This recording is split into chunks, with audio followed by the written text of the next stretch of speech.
رمضان کی عظمت اور فضیلت یہ ہے کہ فرض 70 فرض کے برابر ہو جاتا ہے اور نفل فرض کے برابر ہو جاتا ہے۔ اللہ جہنم کے دروازوں کو بند کر دیتا ہے، جنت کے دروازوں کو کھول دیتا ہے، عرش اس کا پہلے آسمان پہ آ جاتا ہے، شیطان سارے قید ہو جاتے ہیں، ساری کائنات، سمندر کی مچھلیاں اور زمین کی چیونٹیاں روزہ رکھنے والوں کے لیے دعا کرتی ہیں، جنت کو روزانہ روزے والوں کے لیے سجایا جاتا ہے اور اللہ اسے کہتا ہے میرے بندے آ رہے ہیں تجھ میں ہمیشہ رہنے کے لیے۔ اللہ کی طرف سے 24 گھنٹے ایک اعلان ہوتا رہتا ہے، کوئی بخشش مانگنے والا، کوئی توبہ کرنے والا، کوئی معافی مانگنے والا، کوئی بھی سائل جو بھی مانگے۔ ایک فرشتہ اعلان کرتا ہے نیکی کرنے والے آگے بڑھ تجھے بشارت ہو، دوسرا فرشتہ اعلان کرتا ہے برائی کرنے والے بس کر اور واپس ہو۔ تو میرے نبی کا فرمان ہے کہ اگر لوگوں کو رمضان کی قیمت کا اندازہ ہو جائے تو یہ تمنا کرتے کہ سارا سال ہی رمضان ہے، رمضان میں جو مر جائے اس کی بخشش ہو جاتی، اس کا حساب نہیں ہوتا۔ تو کسی نے مجھ سے پوچھا بعد میں ہوتا ہے؟ میں نے کہا اللہ تعالیٰ کوئی ہماری طرح، اللہ تو رحیم و کریم ہے، ایک دفعہ چھوڑ دیا تو چھوڑ دیا، یہ تھوڑا گنا آ جاؤ بھائی ضمانت کینسل ہو گئی ہے دوبارہ پا دے، یہ تو دنیا کے دستور، جب اس نے ایک دفعہ کہا چاہو۔ تو یہ بہت مبارک مہینہ ہے۔ پہلی تیاری کیا ہے کہ آج تک ہم سے جتنی خطائیں ہوئیں، کوئی زبان کی، کوئی آنکھوں کی، کوئی کانوں کی، کوئی معاملات کی، کوئی معاشرت کی، اس سب سے ہم آج پہلی رات ہے توبہ کر۔ آپ تو تھوڑے سے بیٹھے ہو، یہاں لاکھوں لوگ جڑے ہوئے ہیں، دو بڑی مصیبتیں، ایک غیبت ایک حسد۔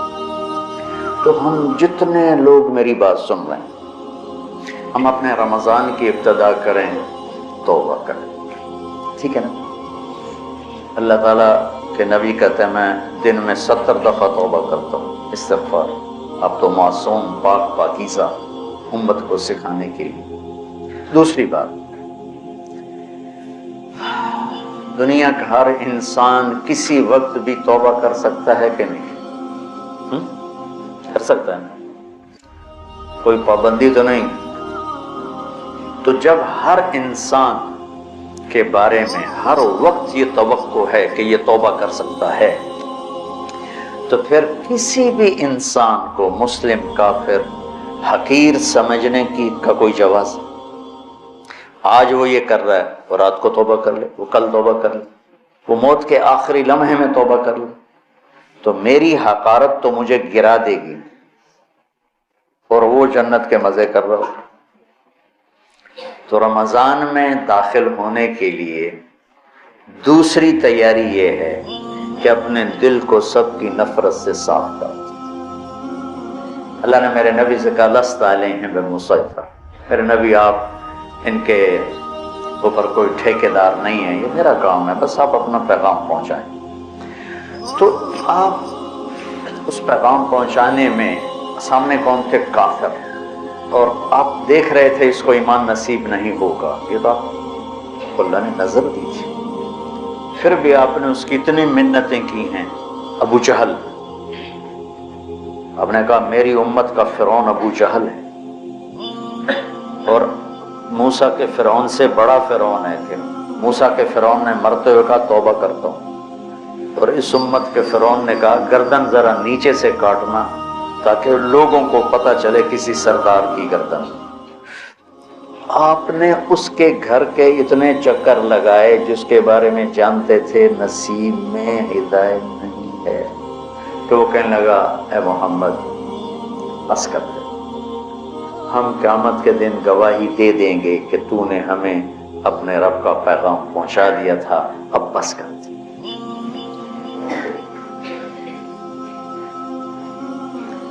اب دیکھتے نہیں جو مریض لا علاج ہوتا ہے ڈاکٹر کہتے ہیں جب لے جائے، اس کا کوئی علاج نہیں، اس کو ہاسپٹل سے فارغ کر دیتے ہیں، گھر لے جائیں، کوئی علاج نہیں۔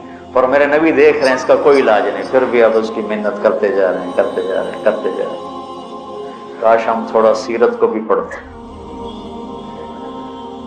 پھر مجھے خواجہ صاحب یاد آ جاتے ہیں، سکھری تروش منصوری نو رکھ گنز کدوری نو، ہادی نہ سمجھ ہدایا، کافی نہ سمجھ کفایا، کفایا کافیہ وزن شعر کی وجہ سے، ہادی نہ سمجھ ہدایا، کافی نہ سمجھ کفایا، کر پرز شرع بقایا، ایو دل قرآن کتاب۔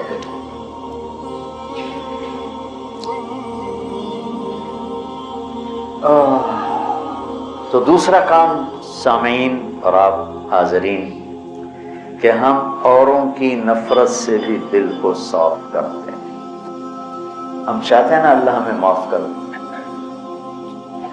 تو ہم ہر ایک کے لیے یہی چاہیں کہ اللہ اس کو معاف کر دے۔ جس کو میرے نبی دیکھنا نہیں چاہتے تھے، حضرت حمزہ کے قاتل وحش، اللہ نے ایمان دے دی۔ اور بات لمبی ہو رہی لیکن یہ چونکہ ہمارے دل نفرتوں سے بھر چکے ہیں، اور بہت مبارک مہینہ ہے، اور المشاہین کی بخشش نہیں ہوتی پورے رمضان میں، جس کے دل میں نفرت ہو کسی کی، اس کی بخشش نہیں ہوتی، اور اس کو ہم گناہ ہی نہیں سمجھتے۔ چند آدمیوں کے بارے میں آپ نے فرمایا تھا جہاں ملیں قتل کر دو، چاہے وہ بیت اللہ کے پردے کے اندر بھی۔ ان میں ایک عبداللہ بن ابی سرحہ بھی، اکرمہ بن ابی جہل بھی ہیں، واشی بھی ہے۔ تو وہ 17 تھے، 3 عورتیں 14 مرد، اس میں سے 13 کو ہدایت نصیب ہوئی،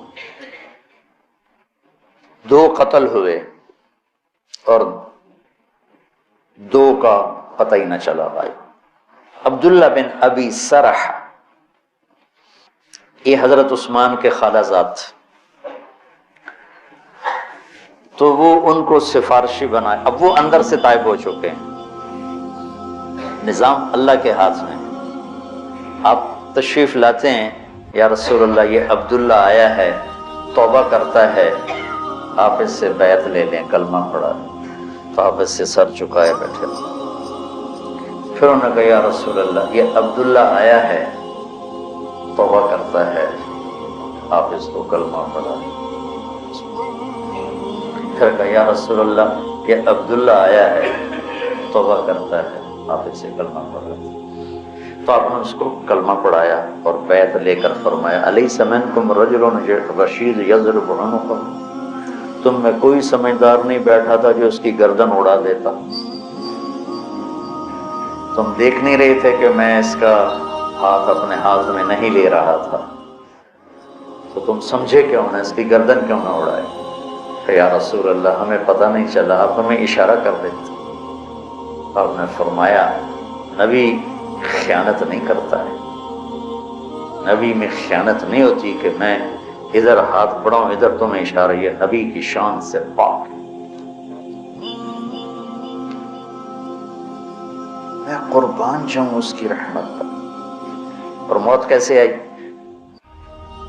کہ مصر کے گورنر بنائے گئے حضرت عمر کے زمانے میں، حضرت عثمان کے زمانے میں، فجر کی نماز پڑھا رہے تھے، نماز کے بعد ایک طرف سلام پھر السلام علیکم ورحمۃ اللہ، اور دوسری طرف پھیرنے سے پہلے ہی گر کے انتقال ہو گیا۔ انہوں نے کہا تو صحابی ہونا ہی کافی تھا، لیکن اگر موت کیسے؟ تو جب اللہ فیصلہ فرماتا ہے تو اللہ کے نبی 3 دفعہ رکے رہے، پھر آپ نے بیعت لی۔ تو لہٰذا میرے عزیزو، سامعین، حاضرین، سب سے دل صاف کر، سب سے نیت کر۔ میری جو تم میرے بچے بیٹھے ہو، میں اب اس عمر میں تم سے کیا فخر کروں گا، میرے سر کے درد کا ایک سبب یہ بھی ہے کہ میں سارا دن اس بدبخت سے لڑتا ہوں، کبھی ادھر سے کمی آتی ہے، یہ نہیں کہ کمی آئے گی نہیں، کبھی ادھر سے نفرت آتی، ادھر سے کمی آتی، اور میں جھاڑو لے کے اسے صاف کرتا رہتا ہوں، یا اللہ میرے دل میں کسی کی نفرت نہیں۔ سوتے ہوئے میں کہتا ہوں یا اللہ میرے دل میں کسی کا بغض نہیں، میں نے اپنے دل کو سب سے صاف کیا، صاف کیا، صاف کیا۔ آپ کو پتہ جب آدمی مشہور ہوتا ہے تو محبت کرنے والوں کے ساتھ تیر انداز بھی آ جاتا ہے۔ وَنَصَبْنَنِي غَرَبَ الرُّمَاةِ تُصِيبُنِي مَحْنٌ أَشَدُّ عَلَى السُّيُوفِ مَضَارِبًا، کہ مجھے ایسے تیر مارے زمانے نے کہ میرے جگر کے پار ہو کے ٹکڑے ٹکڑے کر دی۔ متنبی